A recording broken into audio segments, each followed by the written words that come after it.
Welcome to Luca is a Billionaire, where the only thing I invest in is your answers. You begin by preparing your device so the update can install. First, enable sideloading or unknown sources in settings. This allows installations outside the store. Next, free up at least 200 to 500 megabytes of storage to avoid installer failures.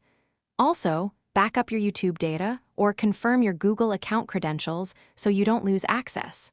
Once done, locate a reputable APK of the YouTube version you need and move it to your device.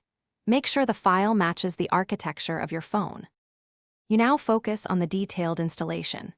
Start by verifying the APK's signature and that the version matches your device CPU, ARM, ARM64, or x86. This prevents crashes.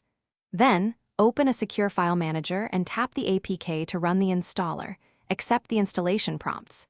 Make sure to review requested permissions carefully and only allow what YouTube legitimately needs. Once installed, open the app to confirm it launches. Sign in and check core features like playback, uploads, and notifications to confirm the update succeeds. Finish by validating the update and handling common errors.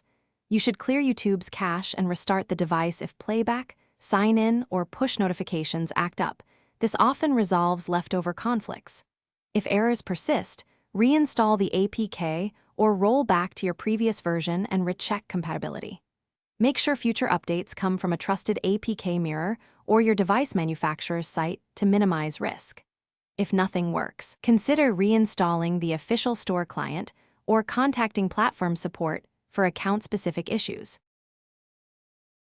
Thanks for watching and please subscribe. It's the best investment you'll ever make.